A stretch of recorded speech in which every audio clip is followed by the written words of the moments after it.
Welcome back, welcome back. Hope you guys doing alright.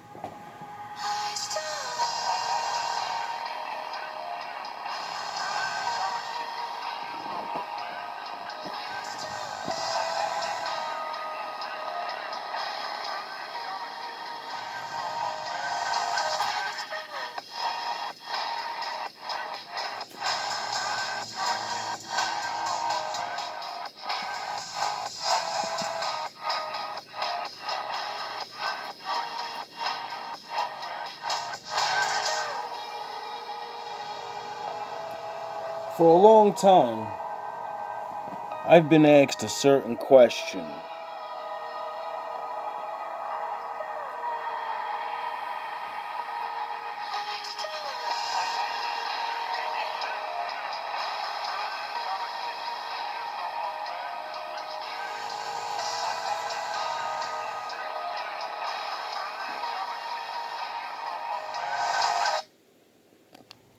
So, ever since I picked up the Bible, and we all hear about the flood story, we always wonder, well, the people that look, and think we always eventually come to that question of when Noah and his sons and his wife, and I believe he had daughters, when his family got off that ship, how the fuck did they survive? And when you go further, you hear about them meeting people, and you'll say, what the fuck are you talking about? You just said God killed everybody. You know? And that's been one of the number one thing atheists use, just like many other things, to be like, the Bible ain't real. The Bible ain't real. That shit don't make no sense, nigga. And I always say, fuck you, my father can do anything he wants. And just because you can't use your imagination and figure it out, hey, that's your fucking problem, bro. Now, me, I always believe the Lord, you know, chooses people to survive. And since people live all over the world, nobody fucking knows where anybody else was. People could have been on the other side of the world. You get it? And just because where you got fucking destroyed, that's the whole world to you. But it ain't to what's really out here. Get it? So, since no one can go back in time and, prove anything, in a way, speculations and intelligent ideas is the best we can come up with. And then this movie comes into play. This is a theory that I never would have thought of, but it's a scientific mystery because, if it happens, everyone's gone. You won't know. It'll no longer be a recorded scientific fact. And whoever survives, everyone will just be like, what the fuck happened? You have to use your brains. So, without any further ado, can you survive the flood? One day, oceanographer Tom's family, his wife Julia and two children, Cassie and Ben, set off on a yacht trip in the Caribbean Sea. While Tom and Ben are busy fishing and Cassie is absorbed in her gadget, Julia goes for a swim. Suddenly, something... Tom and Ben are busy fishing and Cassie is absorbed in her gadget. Julia goes for a swim. Suddenly, something unsettles her. Julia looks around, but the sea remains as calm as ever. However, she feels a distinct sense of dread, as though something large and dangerous is circling around. At the same time, the instruments on the yacht start acting strangely, but Tom, preoccupied with fishing, pays no attention to them. Meanwhile, Julia feels worse and eventually begins to drown. She screams, but the family doesn't hear her. The water seems to shift and pull her farther from the yacht. As the situation becomes critical, Tom finally hears her voice. He rushes to the helm, and the yacht moves toward the distant Julia. Tom dives into the water. With the children's help, they pull her aboard and revive her. Tom is angry, as he always asks that swimmers notify the others when going into the water. Julia apologizes and the incident is soon forgotten. Besides, the family has a reason to celebrate. Today is their son Ben's 13th birthday. Tom lights the candles on the cake and everyone congratulates Ben, who receives gifts, while Cassie takes a group photo of the happy family. At that moment, Cassie's boyfriend calls her. He asks her about the swim, but suddenly a sudden and intense storm begins in the background. Cassie is worried, but her boyfriend reassures her that he's safe. The connection cuts off. Cassie tells her parents about the storm on land, but then everyone feels some jolts, rushes to the deck, and sees massive whale carcasses surfacing around the yacht. Tom explains that sometimes whales get disoriented during storms, but these animals are pushing the yacht, threatening their safety. Tom dives into the water and soon returns aboard, injured. While trying to figure out what's going on, he cut himself on the propeller. Julia stitches up the cut on her husband's shoulder, and he explains that the yacht's shafts seem bent, likely from a tail strike. Now they're unlikely to be able to sail away. Talk about panic. I mean, a strong man's going to be panicked in his mind, but at the same time, you're going to be like, you know what I mean, I keep my wits about me because we're out here now. Later, Cassie tries to reestablish communication, but there's no signal. The radio isn't picking up any signals either. Tom begins calculating their supplies. There's enough water for about 4 days, no more, but they're on a shipping route, so someone is bound to find them. However, ominous sounds come from outside. And that's why if you have a ship, you know, and you go out to sea, you always have extra flares. All that expensive, stupid shit you have on that thing, and you know it's going to save your fucking life? Being able to shoot repeated flares every couple of hours in case a ship is coming by. Sound horns. Tip for you rich guys. And when the family steps out onto the deck, they see glowing objects falling from the sky. They fall closer and closer, and Tom, taking a risk, starts the engine. He manages to steer the yacht away from the next meteorite, but the engine is finally damaged. The next object falls so close that the family can see they are artificial satellites of Earth. A strong wind starts blowing, and the instruments go haywire. The terrified family hides inside the yacht, which is being tossed by the waves. I don't know if the writer intended it to be like this, but can you see my father massively at work? The wife goes off the ship, almost dies. He saves her. Their boat gets rocked by a bunch of whales and it breaks the fucking propeller because the Lord's trying to get them to fucking stay in place. And then the satellites come down, and that forces him to use the boat again, which breaks it and makes sure that he has to stay there. Can you see my father working? But to everyone else in the world, it's, oh my God, what's going on? The thing you keep saying, oh my God, why the fuck you think we say that in panic? Oh my God. Yeah, because you want the Lord to come. They put on life jackets and prepare for the worst when a strange, ringing sound is heard, causing nosebleeds and nausea. Tom tries to signal for help with a flare gun, but it's all in vain. The family barely survives the night. In the morning, they were relieved to find themselves alive, but there's a gaping hole in the side of the yacht, and it's unclear why they're still afloat. The family goes outside and freezes in amazement. The water is gone, and their boat is standing on a rocky outcrop in the middle of a stony desert where the ocean once was. You called my father and he came. He removed the whole ocean for you. Now you won't drown. Sometime later, Tom tries to reassure his family, saying that not everyone could have perished. He takes measurements and realizes that the compass is lying. North isn't where it's supposed to be. This means the Earth's poles have shifted. Such a thing has happened on Earth before, but a long time ago. Have you ever heard of the polar shift? Well, back when I was like into science and stuff, I found out about this, watched some documentaries and shit. Supposedly, a long time ago, billions and billions of years ago, the Earth decided to like rotate or something, and all the water rotated, you know, because like if you move like water, it moves not with the thing.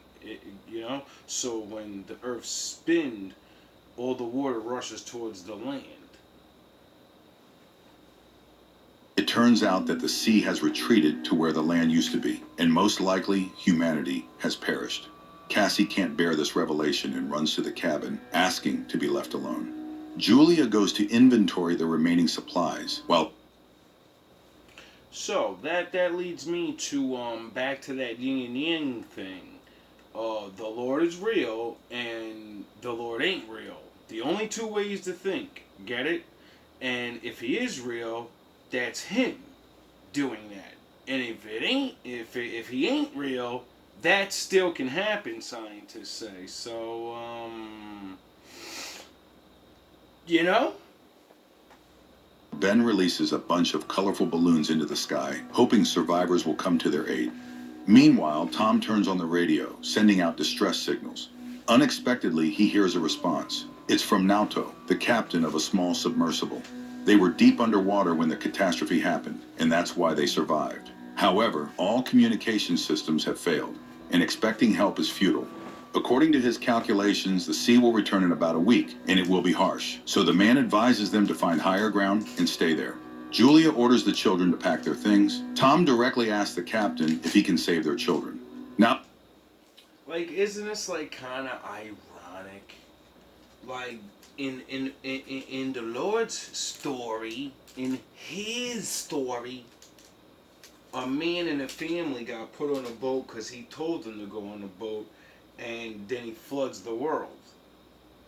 You know? And in this story, a man and a woman went on vacation with their children, and they went on the ocean, and the ocean fucking flooded the world, and now they're in a desert.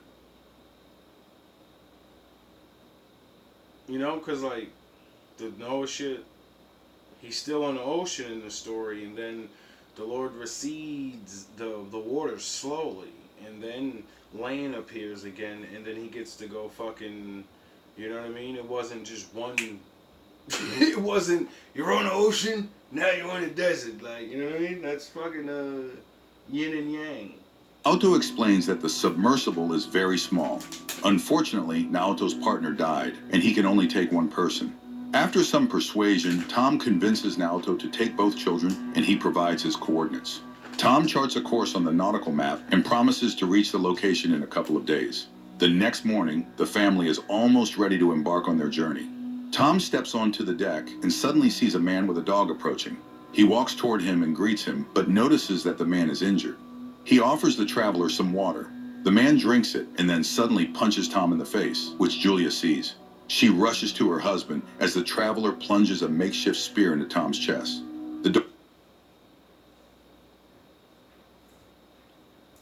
Men, understand that when the world you know disappears, the new world's here. You know, the old world, my father's world, and when the old world comes back, you're the police, you're the chief, you're the king, you're the alpha, you're all these fucking things niggas beat their fucking chest right now and say, but you're living in a world of men, and, you know, other men can't just get you up out of there and say, okay, yeah, alright, bye. Now, alpha, bye. Thanks for the water. Dog keeps Julie at bay, though she freezes in horror herself. Realizing there's no saving her husband, she runs to the yacht. The man pursues her, injuring her arm.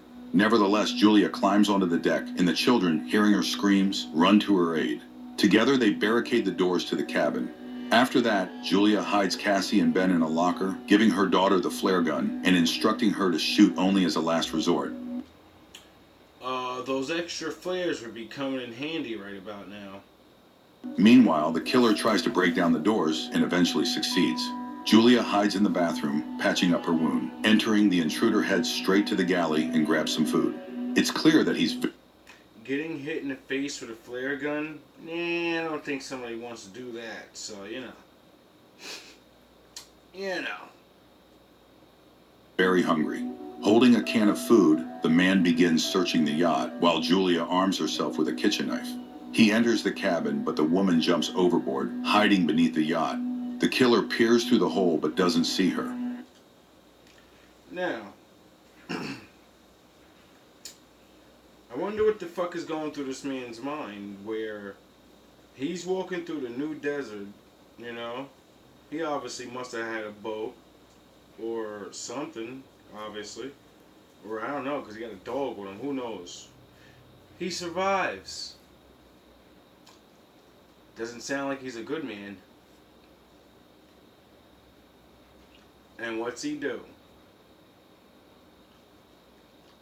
He turns into Captain fucking Commando and tries to take people's shit because he wants to survive. Instead of just working with those people, like, you know, the good guy was like, hey, you need some water? It's fucking pathetic. However, the dog attacks Julia, forcing her to kill it. The man hears the yelp, goes outside, and finds the dog's body. Meanwhile, Julia climbs back onto the yacht through the portholes on the opposite side. She falls straight into the killer's hands. He beats her, throws her onto a couch, and grabs her throat, intending to strangle her. Cassie witnesses all this and realizes it's the last resort. She opens the locker and fires at the man. The shot throws him to the side, but the flare sets the yacht on fire. Julia orders the children to flee while she sneaks into the galley.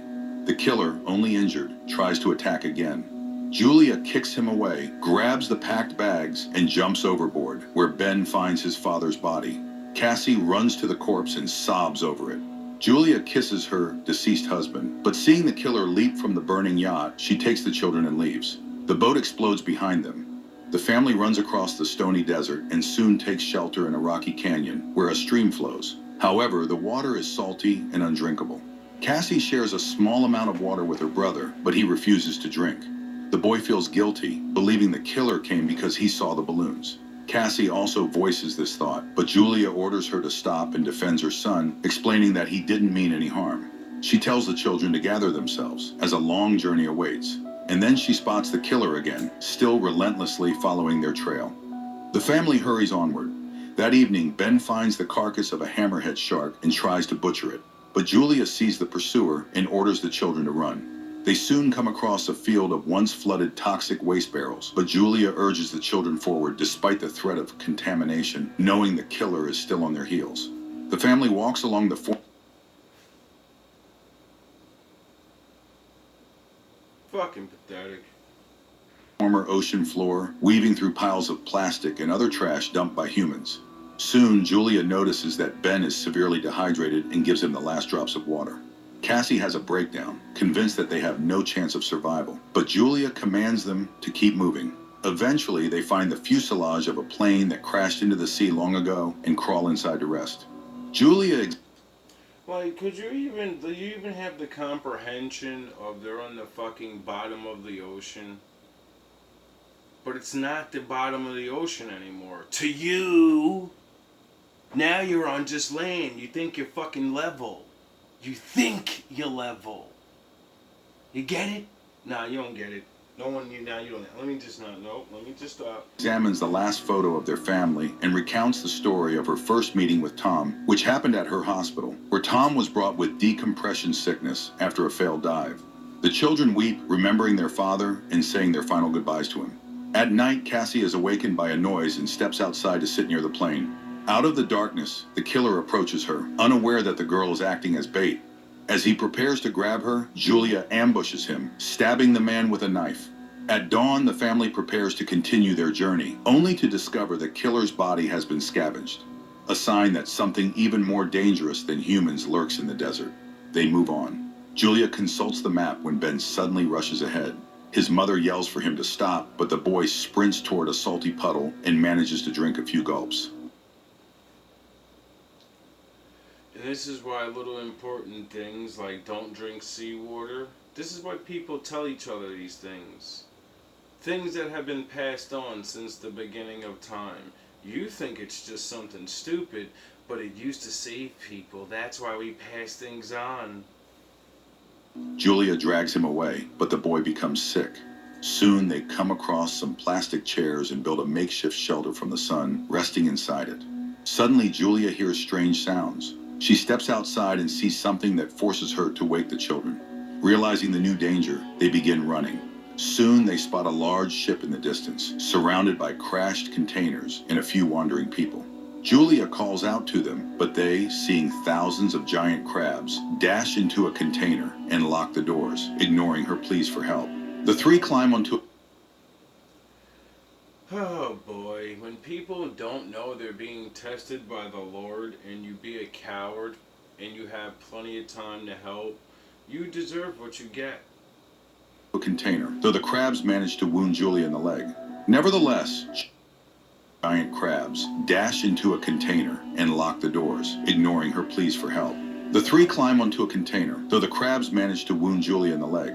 Nevertheless, Julia, Cassie, and Ben sit on top, watching the crabs penetrate through a crack in the doors, killing everyone inside despite the people's attempts to fend them off. Julia ties a scarf around her leg and passes out. The next morning, she wakes up alone, terrified, and calls for the children, but it turns out the. How about that? Locking yourself in a crate where you thought it's steel door, they can't get in, and they got in, and you didn't realize being on top of the steel container would have saved you because they don't have arms. They can't climb. You see what being a fucking coward does to you? It makes you run away and do things that are not actually smart. Thus making someone else run and try something different, and it be the thing that worked. Oh yeah, my father's always around watching. The crabs have moved on, and the children had gone down to search for food and weapons. Julia cauterizes her wound while Ben examines the found weapons. Searching through the containers, they find a small amount of food and water. In the pocket of one of the deceased, Julia finds a radio and contacts Naoto. He responds, explaining that he was also attacked by deep-sea arthropods. Based on his observations, the sea will return soon, which is why the creatures have emerged. Julia begs him to save her children, but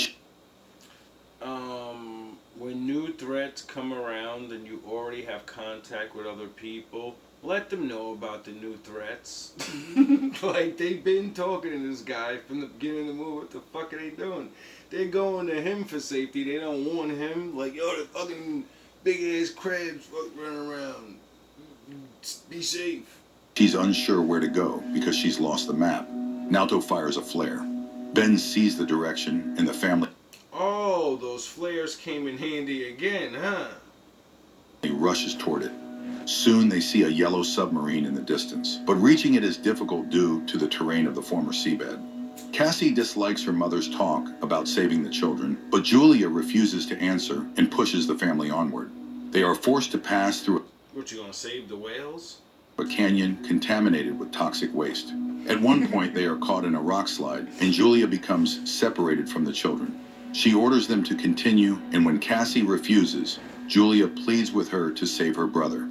Cassie and Ben make it out of the canyon and reach the submarine, but inside, there's no one. Suddenly, Naoto, badly wounded, emerges from behind the boat. He admits that he has no chance of surviving and orders them to climb aboard, but Cassie goes back for her mother, who is fending off the emerging crabs. Her bullets nearly depleted, Cassie climbs the rock barrier and extends her hand to her mother. They manage to reach the submarine just as the crabs overrun Naoto, who dies in their claws. The family climbs aboard, and just then an ocean wave crests over the horizon. The water lifts the submarine and drags it across the rocks, and as Julia watches everything that happened over the past few days flash before her eyes, she passes out. When she awakens, she finds the vessel at a standstill. Julia opens the hatch, and the family emerges to find themselves in a ruined city, carried there by the wave. Despite a great concept, the film failed to make an impact, largely due to the many mistakes made by its creators. Yeah, I bet. Because,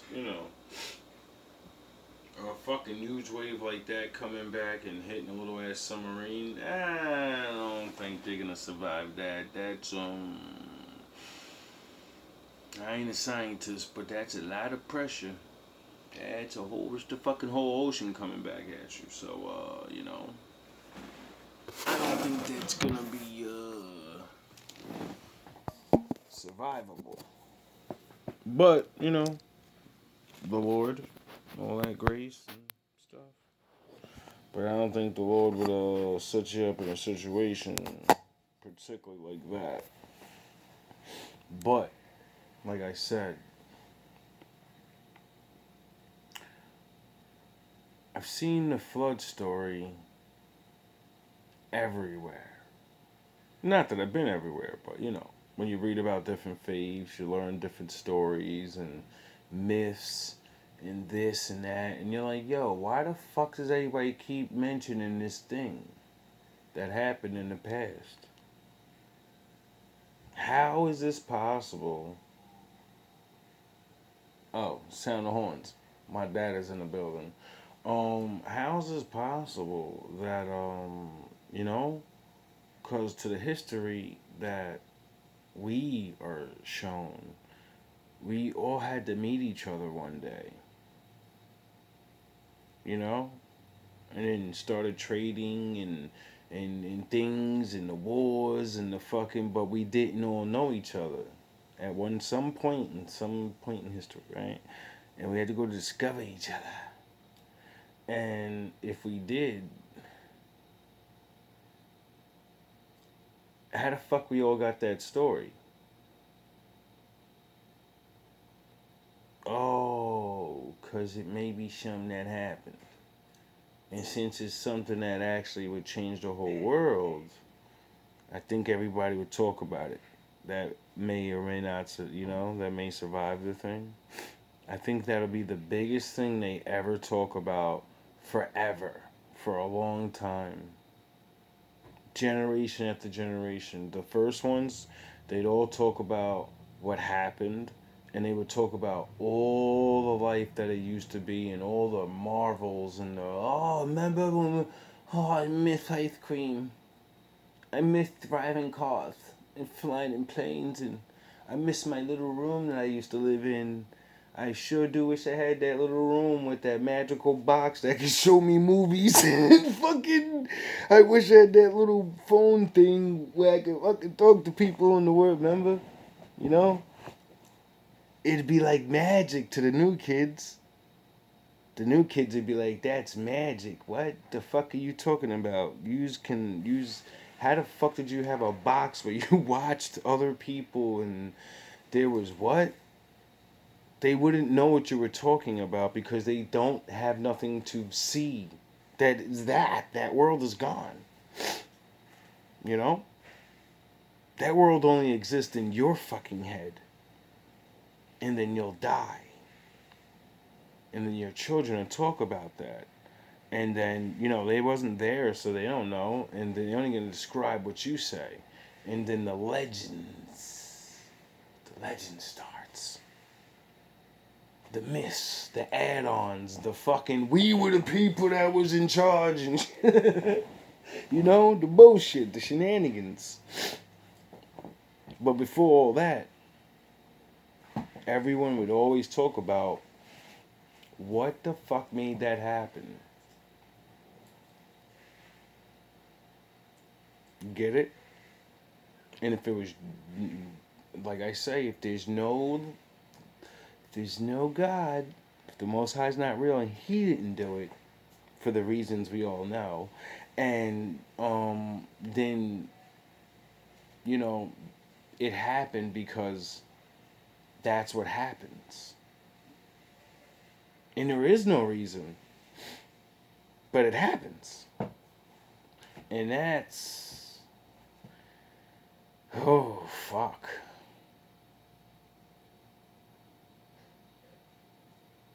I don't even know. Like, if I was weak-willed, I'd be scared.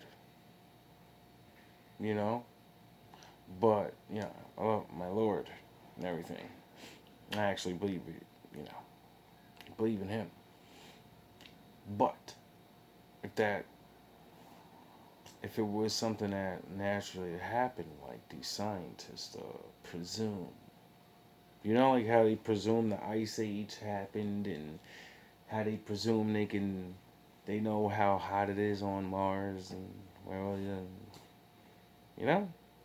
people say things, and then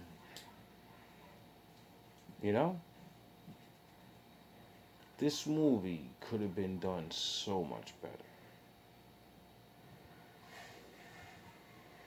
And I don't know if the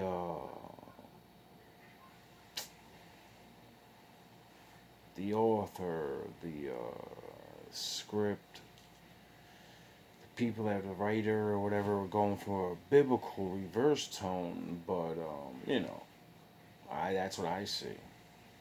I see like the Noah story, you know, and with like the science, cause they threw the science in there, the fucking whatever that shit was called, and that was good though. I like scenarios like this. Anyway, hope you enjoyed the little examination of what's this movie called? Oh, they didn't even put the name. It just says Ocean fucking disappears in 1 hour. I don't think that's the name of this movie. Anyway, all love, all praise to the Most High.